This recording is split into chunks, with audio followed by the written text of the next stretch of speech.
clase. Vamos a comenzar a compartir pantalla. Me van a confirmar, por favor, si se puede ver la pantalla que estamos compartiendo, si se ve la presentación. Vamos a ver. Sí, doctor, se ve. Perfecto, muchas gracias, doctora. Bien, bien, doctores, ya terminamos de hablar de la primera gran familia, que eran los fármacos AINES no ácidos, llamados mal no AINES, porque realmente no lo son. Ya dijimos por qué, porque solamente cumplen funciones analgésicas y funciones antipiréticas. Hablamos del paracetamol y del metamizol, vimos que son ideales porque no cumplen todos los efectos adversos que cumplen los otros, porque actúan directamente a nivel de la COX-3. Ahora, vamos a continuar y vamos a hablar de los demás medicamentos. Y primeramente hablemos de los ácidos y comencemos con la familia de los salicilatos que está conformada con la aspirina. Bien, entonces dentro de los salicilatos vamos a encontrar a la aspirina. ¿Cuál es el mecanismo de acción, doctores? El mecanismo de acción es el que ya sabemos.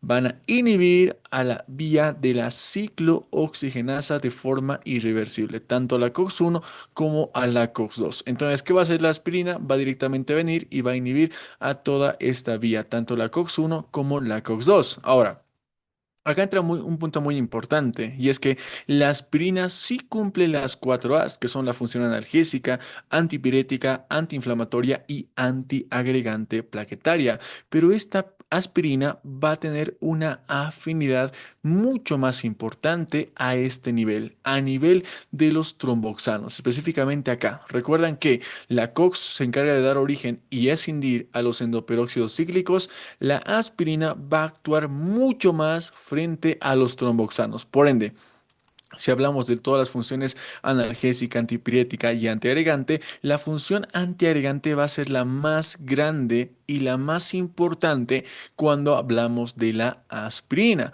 Y entonces, a partir de esta función antiagregante, es que las indicaciones van a ser más que nada frente a patologías cardíacas cuando hablamos de la aspirina. Entonces, ¿cuándo está indicado? Está indicado en mialgias, artralgias, dolores articulares, cefaleas, fiebre, dismenorreas, osteoartritis o incluso una artritis reumatoidea. Pero ¿por qué no las pongo en negrilla? Porque no son su principal indicación, doctores.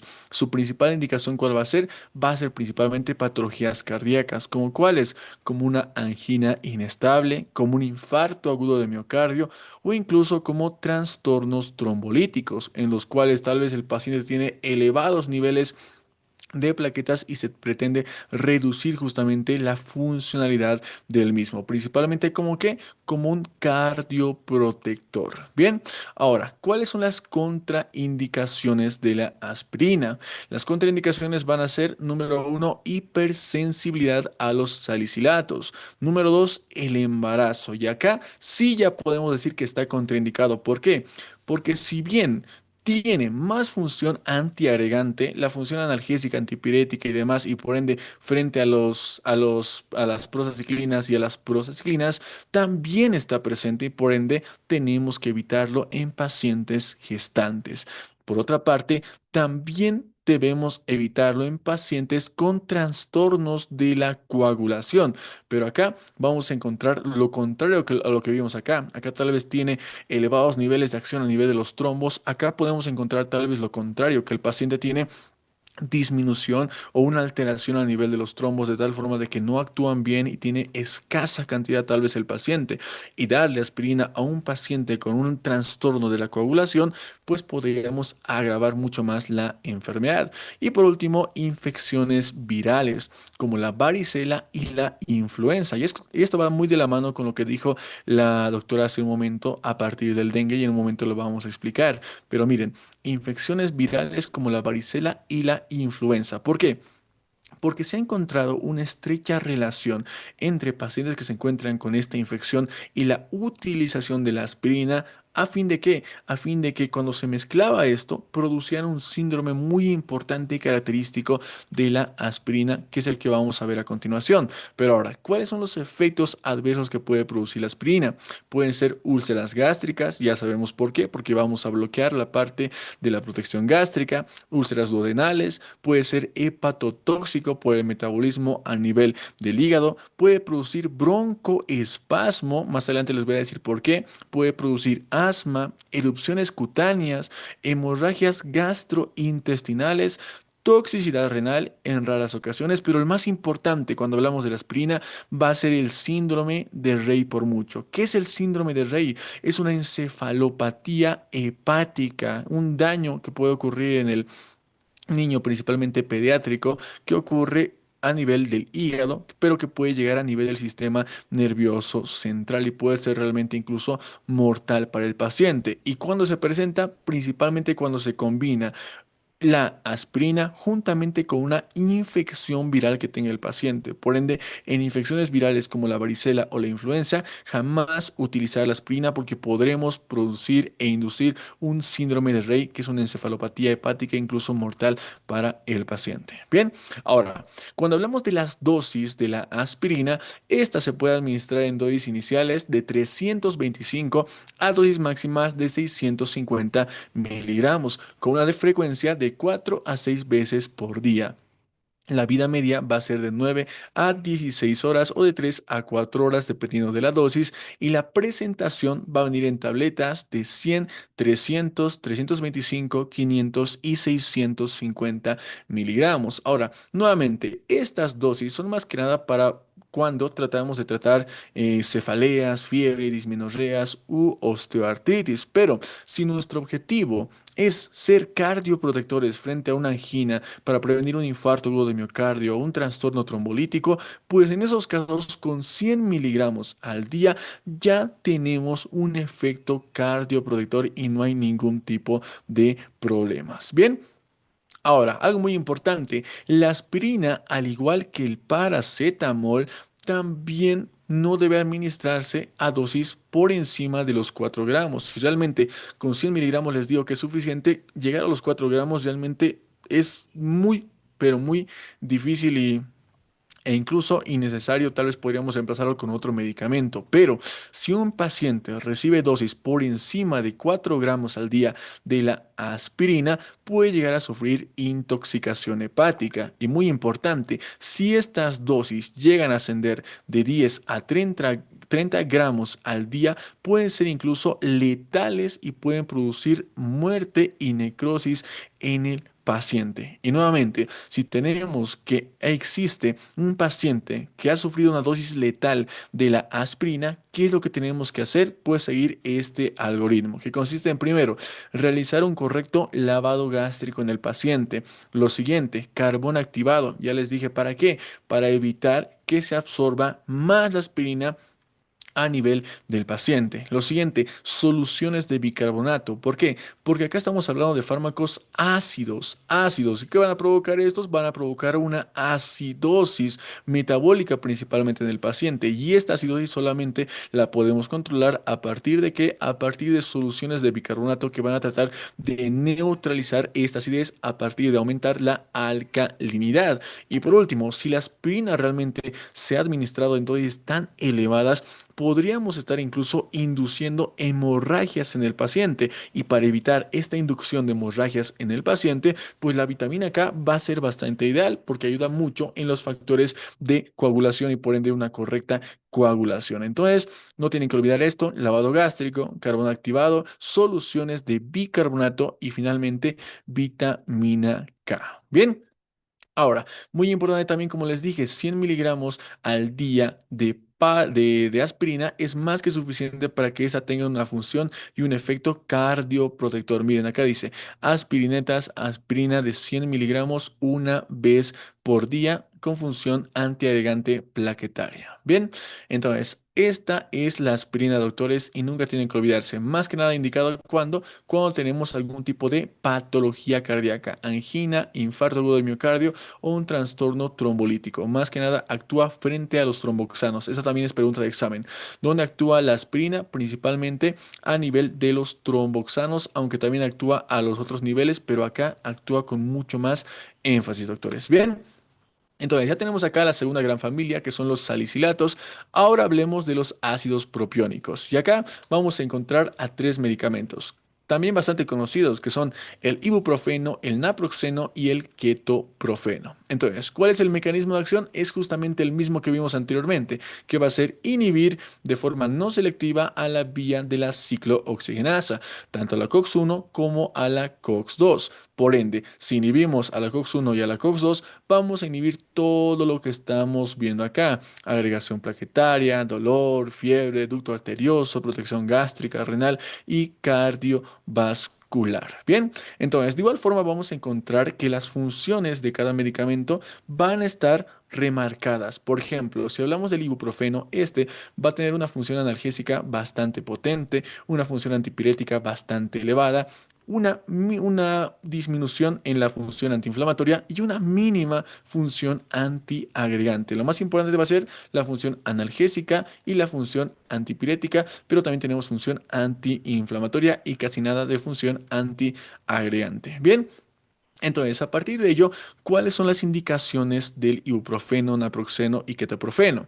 Principalmente están indicadas en un dolor agudo moderado y así vamos subiendo poco a poco. Recuerdan, el paracetamol en dolor realmente leve, metamizol un dolor un poco más fuerte, y ahora el ibuprofeno podemos utilizarlo en un dolor agudo mucho más moderado. Se puede utilizar en una artritis reumatoide y esto es muy importante. Acá vamos a encontrar que tenemos una afección a nivel de las articulaciones. Generalmente hay articulaciones bastante inflamadas porque hay un daño específicamente a nivel de la articulación. Ahora, ¿por qué estos medicamentos están bastante indicados en patologías reumáticas? Principalmente porque estos poseen la capacidad de llegar y directamente depositarse a nivel del líquido sinovial, de tal forma que su acción va a ser muy efectiva a nivel de un paciente, por ejemplo, con una artritis reumatoidea. De igual forma, está indicado en una osteoartritis.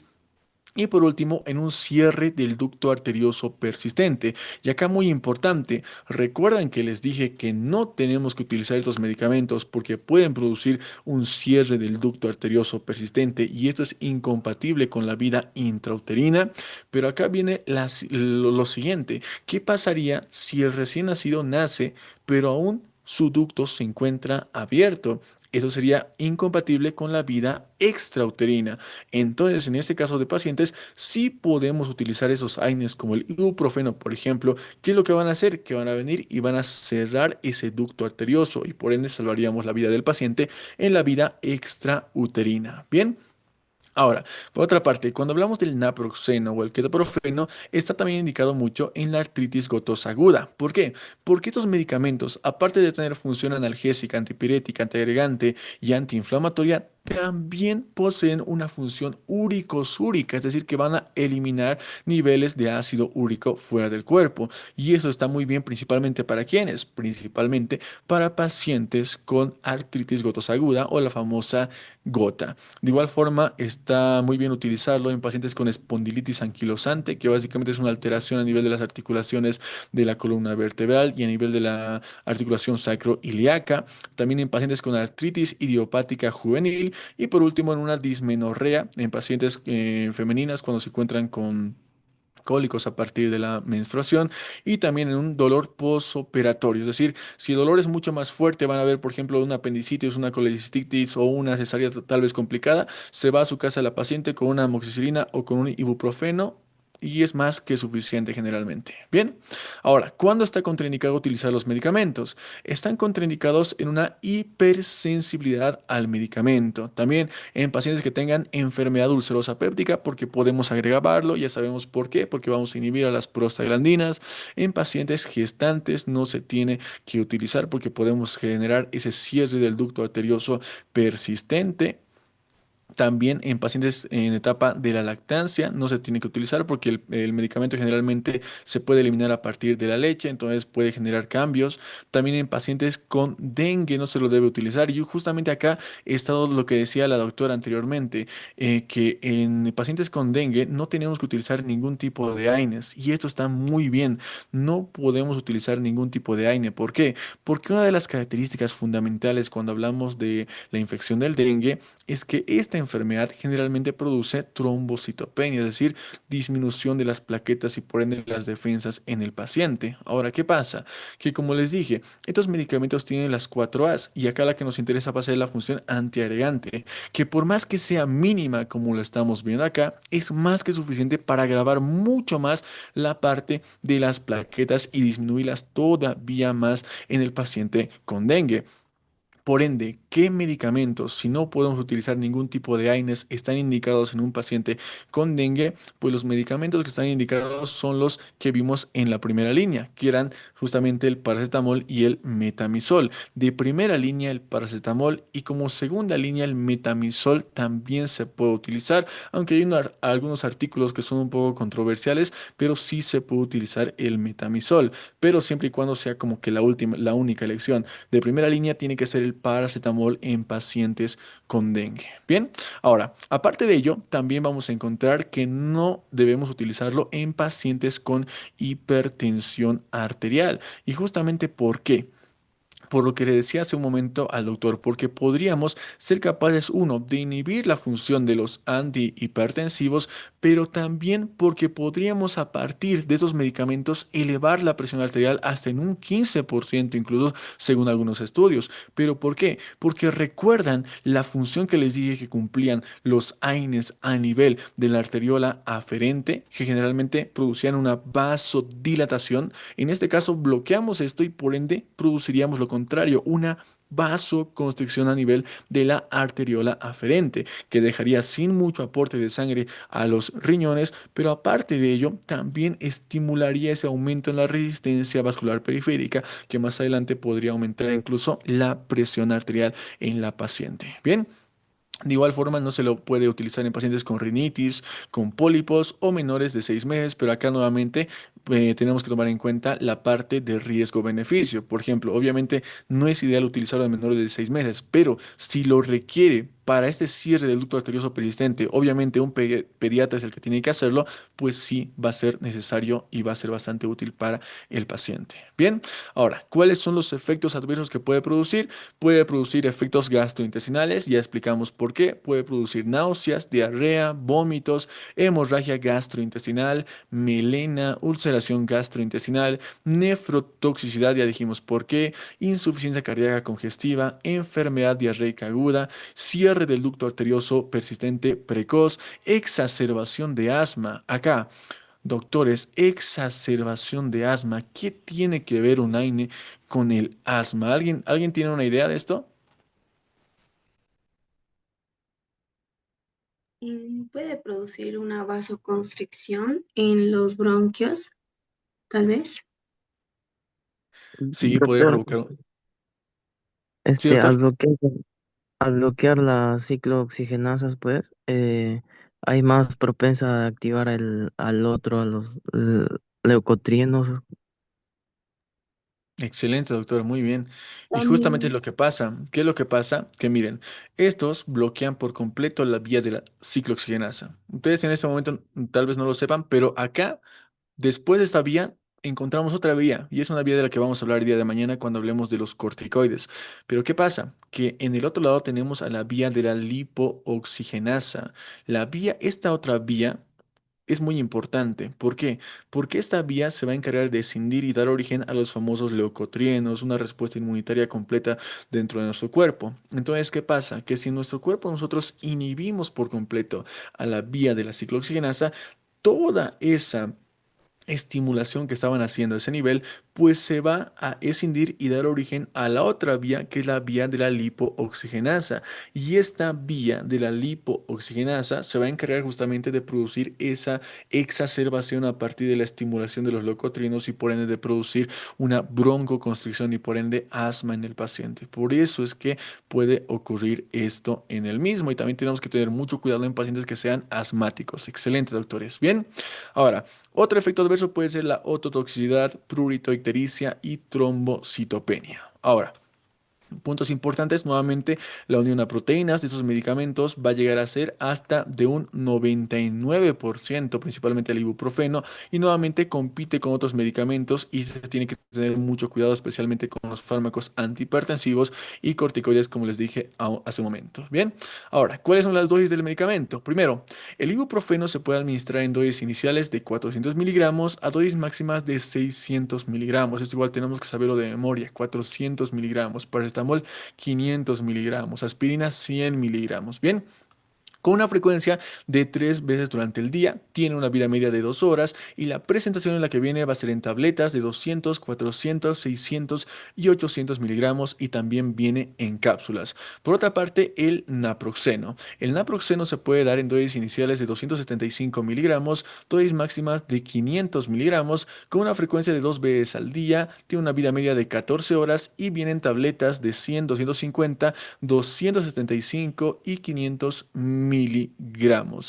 Y por último, el ketoprofeno. Este se puede administrar en dosis de 25 miligramos, dosis máximas de 50 miligramos, con una frecuencia de 3 a 4 veces por día y tiene una vida media de 1 a 4 horas. Y la presentación en la que viene va a ser en tabletas de 50, 100 miligramos y también viene en suspensión y ampollas. Ahora, algo muy importante, como estos medicamentos son bastante útiles en pacientes que tienen algún tipo de patología a nivel de las articulaciones o patologías reumáticas, pues hay muchos que sacan directamente esos medicamentos en formato como estamos viendo acá, en formato de gel o en formato de crema para que se apliquen directamente por vía tópica a nivel de la articulación y posteriormente cumpla su función a nivel de las articulaciones. Y generalmente ustedes van a ver que los medicamentos se los dan bastante en pacientes que tienen alguna patología reumática como la artritis reumatoidea y sirve bastante este medicamento. Bien, doctores, entonces esta es la tercera gran familia, doctores, no se les tiene que olvidar. Veo una línea acá, pero no sé cómo borrarla, doctores. Ahí está. Bien, ya tenemos entonces tres grandes familias, doctores, los no ácidos, los salicilatos y los ácidos propiónicos. Ahora vamos a hablar de la siguiente familia que son los ácidos acéticos. Y acá vamos a hablar de quiénes, vamos a hablar del diclofenaco, del ketorolaco y de la indometacina. Bien. Entonces, primeramente el mecanismo de acción es justamente el mismo al que estuvimos viendo anteriormente, inhibe la vía de la ciclooxigenasa, la COX-1 y la COX-2 de forma no selectiva, que lo que va a hacer por ende todos los efectos adversos que vimos van a estar presentes. Tiene la función analgésica y antipirética más elevada que la antiinflamatoria y antiagregante bastante mínima. ¿Cuáles son las indicaciones? Pues nuevamente vamos subiendo. Ahora un dolor agudo, moderado a intenso. Pacientes con artritis reumatoidea, el diclofenaco va a ser bastante buena, el ketorolaco también. Pacientes con ataque de gota, pues las funciones úricos-úricas que poseen estos medicamentos, como les dije, en el cierre del ducto arterioso persistente, principalmente está indicado utilizar principalmente la indometacina, nuevamente como les dije, si es que tenemos un recién nacido que nace con el ducto arterioso abierto, pues tenemos que utilizar el medicamento.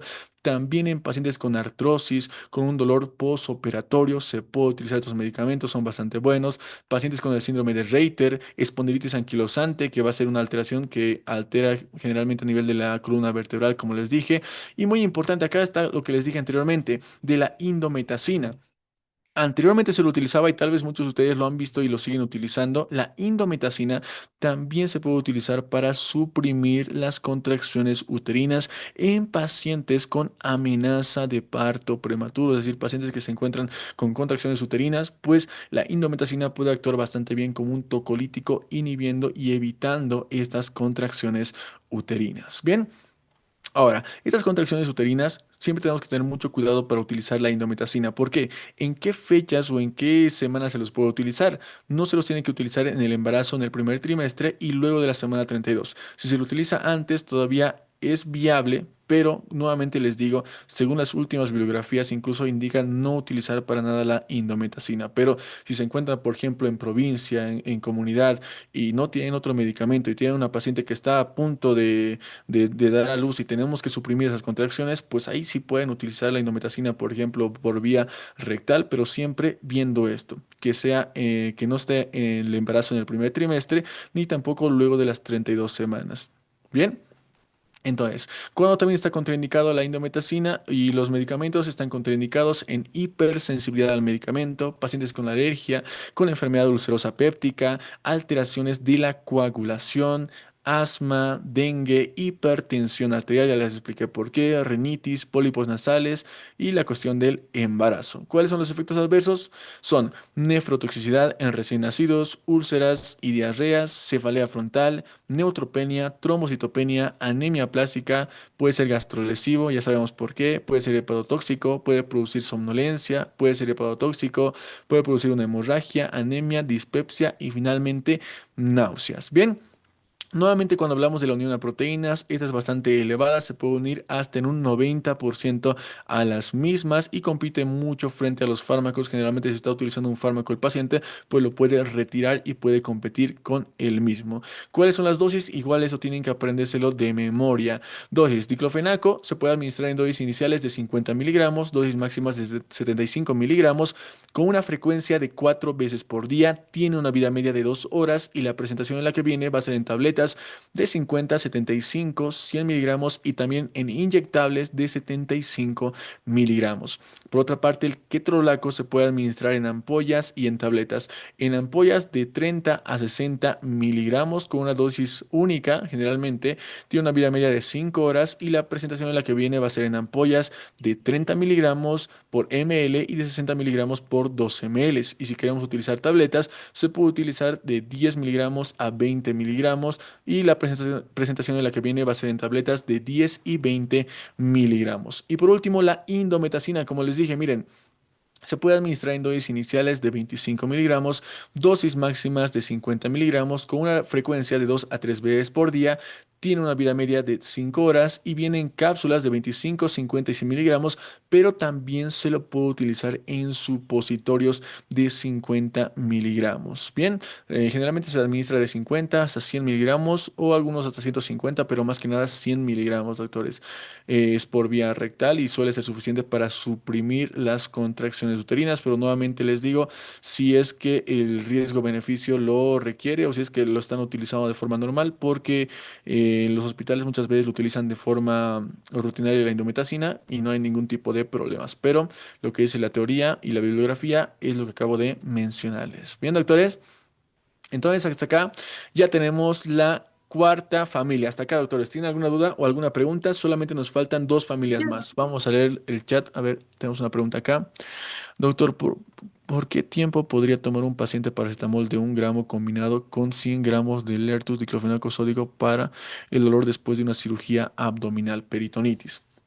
Nuevamente, como les digo, cuando tenemos, por ejemplo, un paciente que ha sido posoperado, lo que se hace normalmente es administrar un medicamento analgésico y un antibiótico para que el paciente se vaya a su casa y esté tranquilo. Generalmente, el analgésico antiinflamatorio solamente se lo administra por 3 días. Ahora, hay casos en los que realmente es bastante fuerte el dolor y demás, y se lo utiliza hasta por 7 días, pero de ahí a seguir utilizándolo, pues ya en el séptimo día tienes que consultarlo directamente con el doctor que te está administrando el medicamento porque lo recomendable es que en ese séptimo día se corte y séptimo día es estirar todavía mucho. ¿Por qué? Ya vimos los efectos adversos. Podemos producir una gastritis en el paciente, un daño hepático, incluso una alteración a nivel de los riñones, doctor César. A ver, tenemos otra pregunta. En el caso del uso de las aspirinetas de 100 miligramos, ¿un paciente sano lo puede tomar sin una prescripción médica para prevenir problemas cardiovasculares futuros? Sí, es un medicamento que es de venta libre y se lo puede utilizar, pero tenemos que ver mucho la parte del paciente. Por ejemplo, no sé si vieron en estos días en las noticias el presidente de los Estados Unidos, Donald Trump. ¿Qué es lo que pasó? Que su doctor le dijo que se encontraba bastante bien del corazón, que no tenía placas de ateroma, que no era necesario la aspirina, pero él investigó y dijo, no, yo veo que esta aspirina es necesaria y me va a servir bastante. Y entonces, ¿qué fue lo que hizo? Que cada día él consumía su aspirina y la sigue consumiendo. ¿Pero qué pasó? Que un día directamente sufrió, creo que una caída o algo le cayó en la mano. ¿Y qué pasó? Que después estaba con un hematoma bastante grande. ¿Por qué? Porque lastimosamente sus trombos están disminuidos a partir de la utilización de la aspirina. Y uno puede utilizarlo para prevenir, pero tenemos que tomar en cuenta también esa parte de los efectos adversos, doctores. Porque si te pasa alguna herida, puedes agravar mucho más y tal vez no era necesario consumir la aspirina y y hemos agravado otra enfermedad que no iba a provocar anteriormente ningún problema en tu cuerpo. Bien, doctora Volga.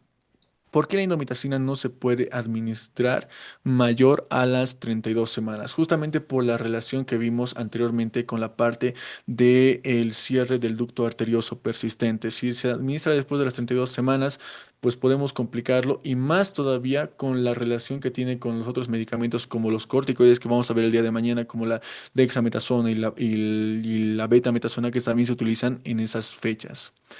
Bien, doctores, ¿alguien quería activar el micrófono? Doctor, bueno, yo sigo con mi duda, ¿no? Del metamisol, o como decía hace rato, que tiene techo alto. Yo tenía la segunda esperanza, por ejemplo, digamos, en caso de que, o sea, que es totalmente analgésico, es más analgésico lo que es el ketorolaco. Bueno, tenía la esperanza, pero ha estado analizando y menciona que también no se puede, por la poquita cantidad que tiene de agregante plaquetario. Entonces, ¿en cuál pondría si en caso no calma el dolor de cabeza, por ejemplo, que tiene, ¿no ve? El paciente y fiebre, ¿no? Entonces, ¿en cuál sería el siguiente paso, doctor? Correcto. Bien, nuevamente, a partir de la utilización de esos medicamentos, primera línea nuevamente para el dengue siempre va a ser el paracetamol. Primera línea para el dengue siempre es el paracetamol, pero ahora puede ser que el dolor realmente no ceda, como indica la doctora, y en el caso de que no ceda, pues se puede utilizar directamente el metamisol para el paciente que se encuentra con dengue. ¿Por qué no utilizamos los otros medicamentos? Como le digo, doctora, justamente por la función antiagregante, podemos agravar mucho más la patología del paciente.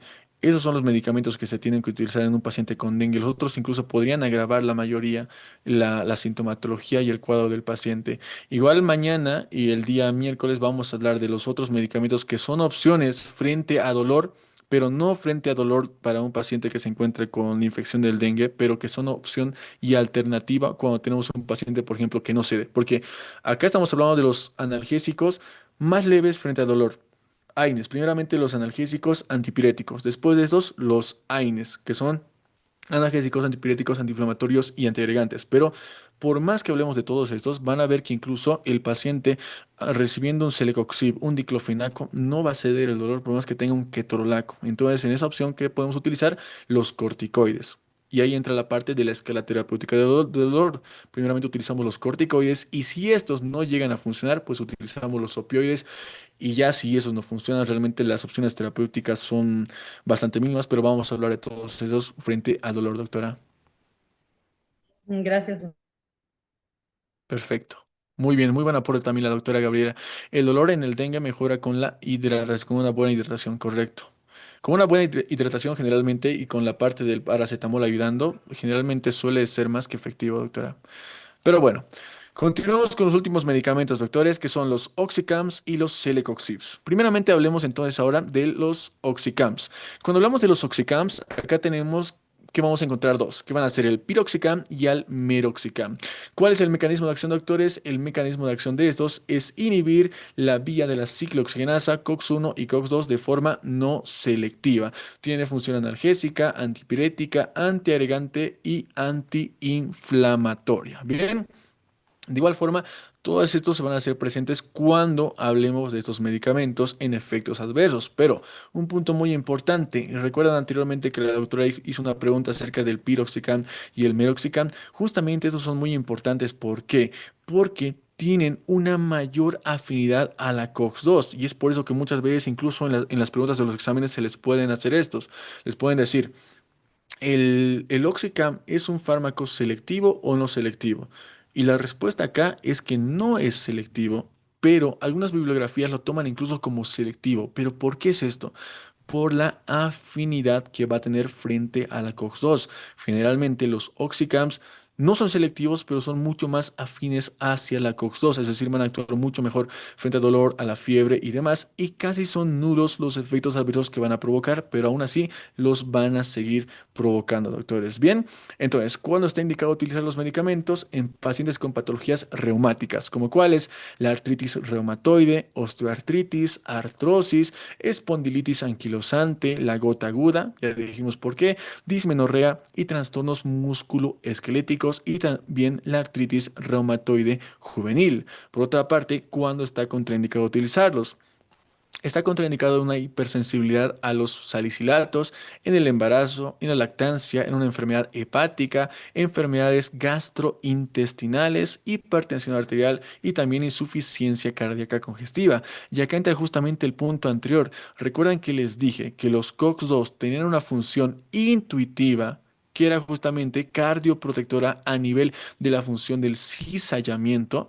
Como los oxicams van a ser mucho más afines hacia la COX-2, también a este nivel pueden ser capaces de generar patologías cardíacas como una insuficiencia cardíaca congestiva. No tanto como los selectivos, pero también se tiene que tener mucho cuidado en pacientes que tengan patologías cardíacas. Bien.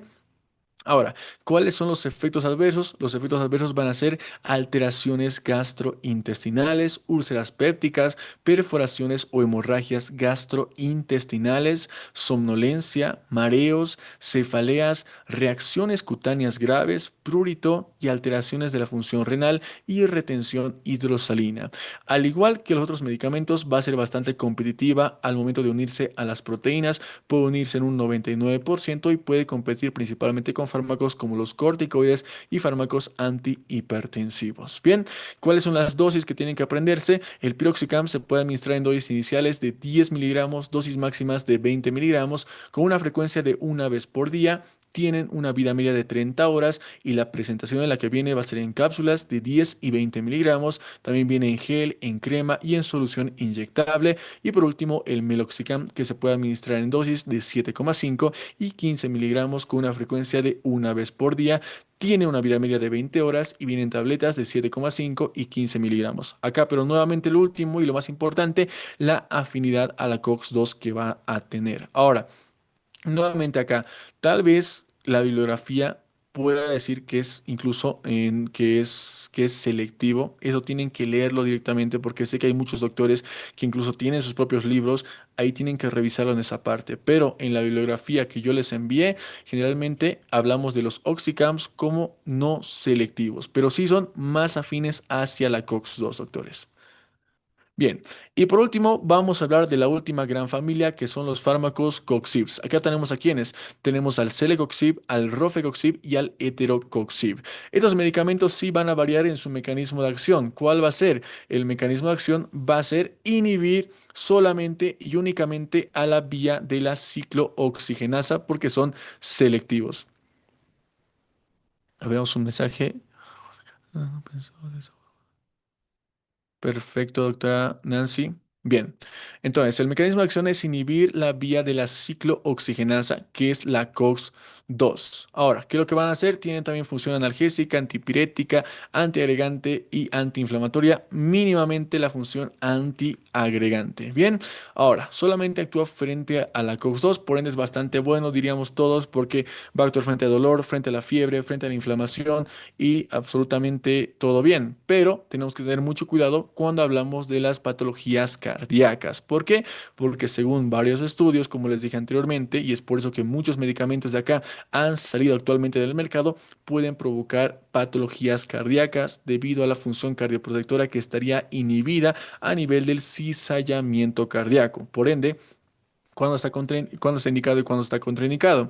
Está indicado en pacientes con artritis reumatoide, con osteoartritis, artrosis, espondilitis anquilosante, artritis reumatoidea juvenil, dismenorrea y demás. Pero ¿cuándo está contraindicado? Pues principalmente en patologías cardíacas, como un riesgo cardiovascular, un riesgo cerebrovascular, antecedentes de asma, ya explicamos por el mecanismo de la otra vía, hiperlipidemias, que es justamente la acumulación más adelante de placas de ateroma, y en el tercer trimestre del embarazo prácticamente no se debe utilizar. Miren, no se debe utilizar en el tercer trimestre del embarazo. Antes sí se lo puede utilizar, pero de igual forma tenemos que recurrir más que nada, en principio, al paracetamol antes que nada. Bien, ahora, ¿cuáles son los efectos adversos? Pueden producir edema en la cara, dedos y pies, urticaria, y a partir de eso pueden producir insuficiencia cardíaca congestiva, dolor abdominal, dispepsia, diarrea, flatulencias, palpitaciones, hipertensión arterial, infarto agudo de miocardio y una aterogénesis acelerada. ¿Qué significa eso?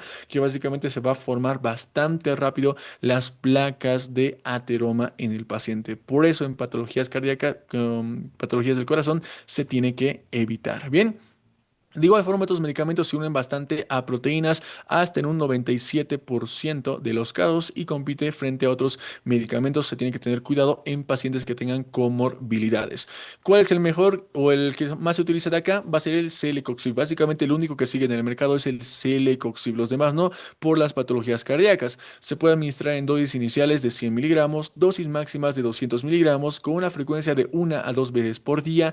Tiene una vida media de 11 horas y la presentación en la que viene va a ser en cápsulas de 100 y 200 miligramos. Doctores, acá podemos ver, por ejemplo, la presentación de 200 miligramos del Celecoxib. Lo más importante de acá es tener cuidado en pacientes que tengan patologías cardíacas, porque si bien todo parece bien, cuando evitamos los efectos secundarios, pues vemos esto y realmente nos desanimamos un poco y es por eso que utilizamos los otros medicamentos antes que estos. Bien, doctores. Entonces, con esto combinamos con todas las familias. Tengo un caso clínico preparado para todos ustedes. También tengo preguntas para todos ustedes, pero ya son las 8 de la noche. Yo creo que las vamos a hacer mañana al iniciar la clase. Iniciamos la clase con las preguntas de la parte de los AINES. Vemos y resolvemos el caso clínico juntos y luego iniciamos con la parte de los corticoides, doctores. Igual esta presentación ya se las voy a compartir para que la puedan estar revisando y que se la puedan imprimir, doctores. Y nada, ¿alguno tiene alguna otra pregunta? Sí, doctor. Doctor, una pregunta. ¿Es verdad que los COPSIB con Celecoxib puede producir hipertensión, ¿no?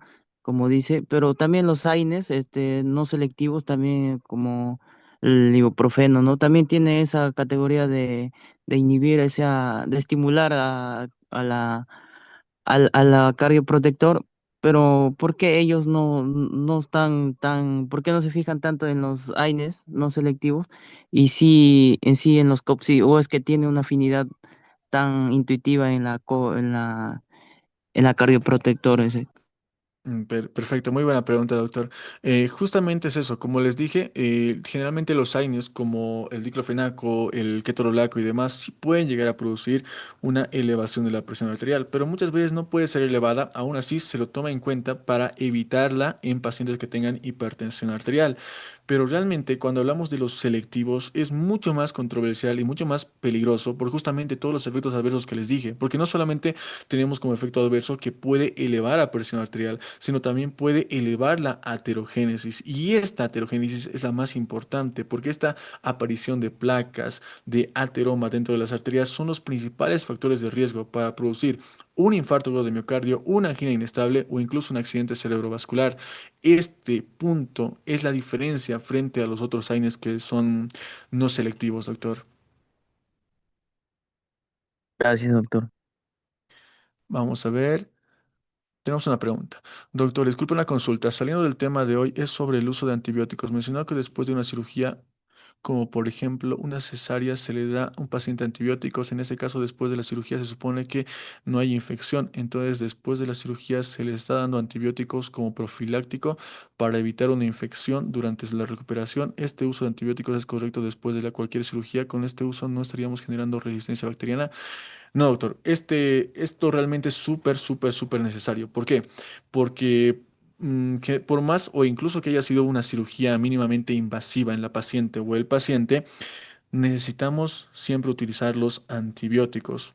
A actuar como profiláctico, pero también hemos realizado una cirugía en la paciente y algún agente contaminante tranquilamente podría llegar a provocar una complicación. Entonces, para evitar esto, siempre en cualquier procedimiento quirúrgico, lo van a ver en el hospital y lo van a ver siempre, utilizamos después antibióticos y utilizamos la parte de los analgésicos. Es 100% necesario. La parte de la resistencia bacteriana generalmente no se produce porque utilizamos, cuando no es una cirugía complicada, pues solamente un simple antibiótico como la amoxicilina suele ser suficiente, pero si la cirugía ha sido complicada, ha sido muy abierta, pues ya requeríamos otro tipo de antibióticos, pero más que nada evitando que el paciente a futuro realice o se produzca una infección en el paciente. Doctor, tengo una pregunta. Mencionaba que es indicado los AINES en pacientes posoperatorios. Como tiene bueno, los AINES tienen una pequeña cantidad de antiagregante plaquetario. Se supone que los pacientes posoperatorios tienen todavía, digamos, su sutura, eso, habría la posibilidad de producir hemorragia, doctor, como efecto adverso. Generalmente no, porque como les digo, pues, generalmente utilizamos un paracetamol y si no utilizamos este podemos utilizar un diclofenaco o un ibuprofeno, pero realmente la acción antiagregante plaquetaria va a ser prácticamente mínima. A no ser que tengamos un paciente con una patología en la cual realmente tengamos una alteración a nivel de las plaquetas, como es el caso del dengue que vimos anteriormente con la doctora, pues en ese caso sí tendríamos que evitar los AINES a toda costa, por más mínima que sea la función. Pero generalmente en pacientes, por ejemplo, después de una cesárea, después de una colecistectomía, una apendicectomía, no hay ningún tipo de problema utilizar los AINES, doctora. Gracias, doctor. Doctor, buenas noches. Una consulta en cuanto a la elección para los medicamentos como analgésico, por ejemplo, ya que todos estos AINES tienen el efecto analgésico, ¿cómo sería de inicio para utilizar? Por ejemplo, hay personas que en una cefalea, por ejemplo, el paracetamol les hace bien, pero a otros no les hace nada y usan dosis, por ejemplo, ya ibuprofeno, llegan hasta el ketorol, que es un poquito más fuerte. En ese caso, ¿hay algún, no sé, por ejemplo, usar mucho ketorolaco va a hacer que a futuro el paracetamol o el ibuprofeno ya no les pueda hacer nada? Sí, doctora, esa es una muy buena pregunta. Y es lo que vamos a ver, por ejemplo, cuando hablamos de los fármacos como benzodiazepinas o incluso corticoides y otros medicamentos. ¿Por qué? Y es por eso que es necesario nosotros no inducir tanto a la medicación en el paciente, porque muchas veces puede simplemente el paciente haber sufrido un raspón o, digamos, después de un partido, un choque que no era tan grave, pero él refiere dolor y nosotros decimos, bien, tiene dolor, tenemos que utilizar diclofenaco por 4 días. Y sí, el paciente se va a ir bastante feliz, va a estar bastante tranquilo porque hemos seguido por completo el dolor, pero no nos damos cuenta que tal vez le estamos produciendo un mal, porque tal vez ese dolor simplemente pasaba con paracetamol, que tal vez parece tan básico, pero a veces decimos como que si le doy paracetamol, el paciente no cree que estoy haciendo nada y es la típica de decir que solamente recetan paracetamol, pero es lo mejor para el paciente. Entonces, ¿qué pasa? Que si utilizamos otros medicamentos como el ibuprofeno o el diclofenaco, pasa justamente lo mismo que les dije cuando hablamos de la farmacodinamia, que era la tolerancia. El paciente, con el pasar del tiempo, cuando se vuelve a lastimar o sufre otra herida, como constantemente consume medicamentos que son fuertes, esos ya no le van a hacer absolutamente nada. ¿Y qué va a pasar? En esos casos, ¿cuáles son las opciones terapéuticas? Pues en esos casos podemos utilizar medicamentos más fuertes como corticoides o incluso opioides. Pero si llegamos, por ejemplo, hasta la escala del dolor de los opioides, estos son mucho más graves incluso de utilizar en el paciente porque pueden producir incluso adicción en el mismo, a diferencia de estos que son los AINES o incluso los corticoides que no pueden hacerlo. Es por eso que tenemos que empezar siempre de la forma o con el fármaco que tiene que ser ideal para el paciente antes de administrar algo más fuerte porque puede generar tolerancia, doctora. Doctor, otra consulta en cuanto al tratamiento, ¿cómo sería el tiempo de administración? Por ejemplo, están entre 6 o cada 8 horas, ¿verdad? Pero algunas veces se les da cada 12 horas o incluso cada día nada más. En el caso, por ejemplo, de los pacientes con artritis, una vez al día. En ese caso estaría cumpliendo su efecto el medicamento ya que tiene una vida media, ¿no? Sí, en ese caso estaría cumpliendo el medicamento el efecto, porque también muchas veces cuando hablamos de pacientes que tienen patologías reumáticas, como les dije, la propiedad que nos interesa en los medicamentos es que puede llegar y puede depositarse a nivel de las articulaciones. Entonces, ellos son como que casos un poco especiales en los que sí se puede utilizar los AINES de forma crónica, pero tampoco por mucho tiempo por todos los efectos adversos que les dije anteriormente, pero sería ideal para el paciente y serviría mucho si se utilizaría de esa forma y por el depósito que tiene a nivel de las articulaciones. Pero para otras patologías, por periodo de tiempo realmente largo, tenemos que simplemente tomar en cuenta las vidas medias que les dije y por ende las dosis naturales. Por ejemplo, paracetamol cada 8 horas, cada 6 horas exagerando, y incluso sí, cada tres veces al día como máximo y sería suficiente.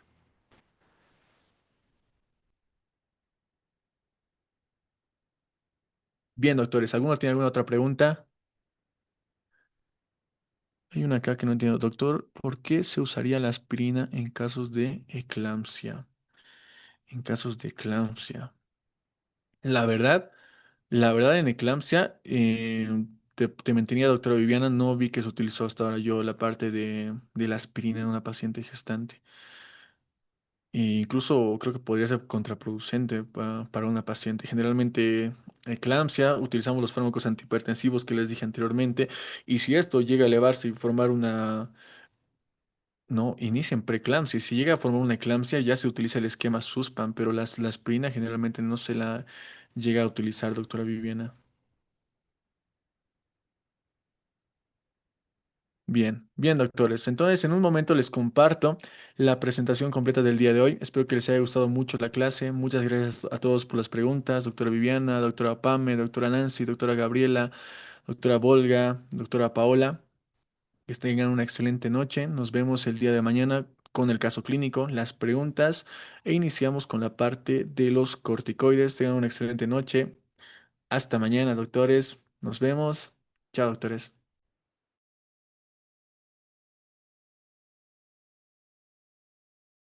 Una la hora.